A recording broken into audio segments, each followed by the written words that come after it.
Comment évangéliser, comment parler de Jésus à un non-chrétien, athée, musulman ou autre, comment j'évangélise, comment on fait pour évangéliser. Je l'ai jamais fait, j'aimerais le faire. Peut-être que vous êtes dans cette situation, si c'est le cas. Alors bienvenue dans cette vidéo, je vais vous expliquer et vous donner 3 clés pour apprendre à évangéliser. Juste avant ça, on va voir un petit peu de théorie. Je vous invite à bien rester jusqu'au bout de la vidéo parce que voilà, beaucoup de valeurs risquent d'être apportées. Alors, je suis pas chez moi, c'est pour ça, vous pouvez voir, je suis dans un cadre différent. Donc j'espère que ça gênera pas la qualité de la vidéo. Alors voilà, normalement comme ça, le son peut-être sera un peu mieux. Alors je me présente, je m'appelle Constant et mon objectif sur les réseaux, c'est d'aider les chrétiens à développer et entretenir une relation avec Dieu. C'est mon objectif, c'est ma mission et j'espère qu'à travers ces vidéos, je vous y aide. Écoutez, on est parti sans plus tarder. Une chose avant de passer aux 3 clés. Donc c'est un point théorique qui va prendre un certain temps. Donc, si vous voulez, vous avez le timecode pour, voilà, pour aller chercher les passages qui vous intéressent le plus. Je vous invite à quand même regarder la vidéo en entier. Je pense que ça peut vraiment vous apporter en tant que chrétien. Qu'est-ce que ça veut dire évangéliser? L'évangile, je dirais, ouais, le terme d'évangéliser, évidemment, euh, évidemment les apôtres l'ont fait, ils ont été les premiers à le faire dans le sens chrétien. Tout part du kérigme. Qu'est-ce que le kérigme? Alors, le kérigme, c'est quoi? C'est un terme qui vient du grec kérugme et qui veut dire proclamer à haute voix. Le kérigme, en gros, c'est l'essentiel de la foi chrétienne. C'est un petit texte proclamé par l'apôtre Pierre, voilà, juste après la Pentecôte, qui résume l'essentiel de la foi chrétienne et de ce qu'on doit annoncer en tant que chrétien. Vous pouvez retrouver ce texte ou bien sur Wikipédia, ou bien en version entière dans le chapitre, donc dans l'Acte des Apôtres au chapitre 2, verset 22, ouais, verset 22 à 38 hein, à peu près. Donc pour résumer, l'essentiel de ce texte, c'est donc l'essentiel de ce qu'on doit, de ce qu'on doit, de ce qu'on doit annoncer, c'est Jésus est mort et ressuscité pour nos péchés, c'est la première chose. Jésus est le Messie, le Seigneur, le Sauveur. Et la troisième chose, c'est il appelle à la conversion. Juste une chose sur la mort et la résurrection. Jésus est mort et ressuscité. Nous en sommes les témoins. Nous en sommes les témoins. C'est-à-dire que l'apôtre Pierre et les autres apôtres viennent de recevoir l'Esprit Saint. Et il dit vraiment cette chose-là. Il dit tout ça, il précise bien, nous sommes les témoins de ça.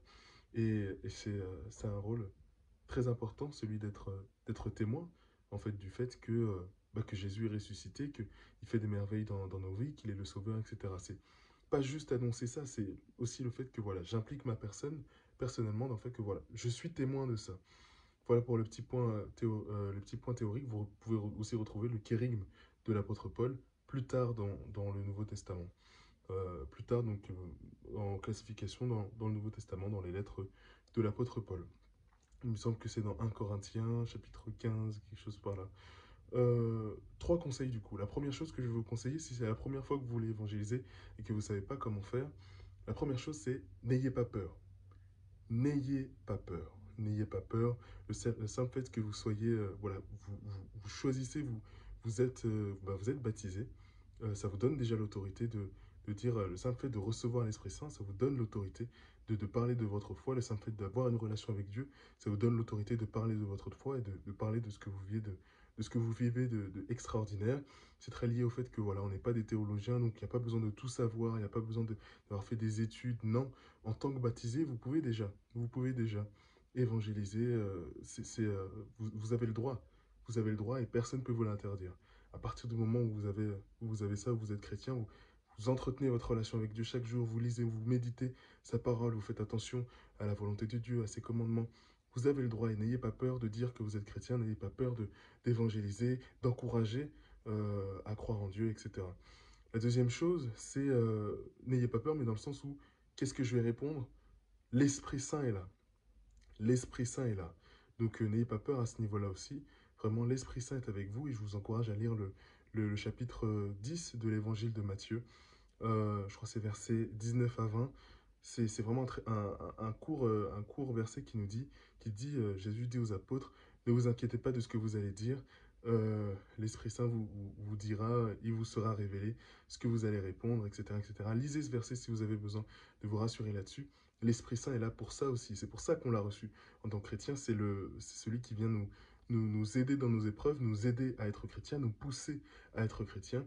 Et il y a des fois, je suis sûr que vous en avez fait l'expérience, il y a des fois, vous parlez de Dieu à quelqu'un, ou vous répondez à une question que quelqu'un vous pose, ou juste vous êtes inspiré, vous encouragez quelqu'un, et les mots vous viennent, et juste après, vous avez oublié ce que vous avez dit, ou juste la parole était tellement fluide. Ça, c'est le travail de l'Esprit Saint.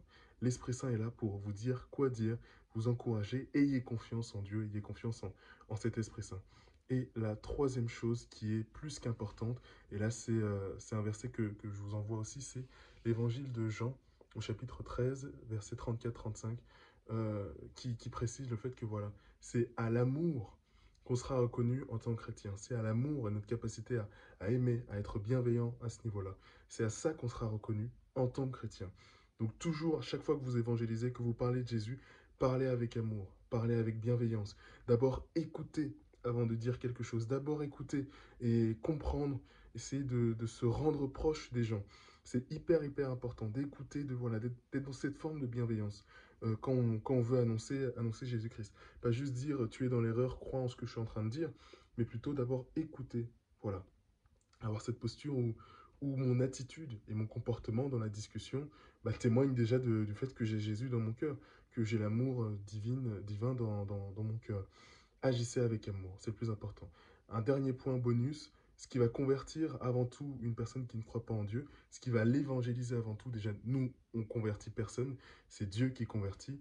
Ce qui va le plus lui parler, c'est les actions, notre comportement, c'est ce qu'on fait et pas ce qu'on dit. Donc le truc le plus efficace que vous pouvez faire si vous voulez toucher une personne en tant que chrétien, c'est de prendre soin de votre relation avec Dieu, de manière à ce que vous faites dans l'intimité rayonne vers l'extérieur et rayonne vers ceux qui vous entourent et ceux que vous voulez aller chercher et convertir en fait. Donc voilà, pour convertir, ne cherchez pas à convertir, prenez soin de votre intériorité, faites attention à vos actions, à ce que vous faites, c'est ça qui va parler avant tout dans votre relation avec Dieu.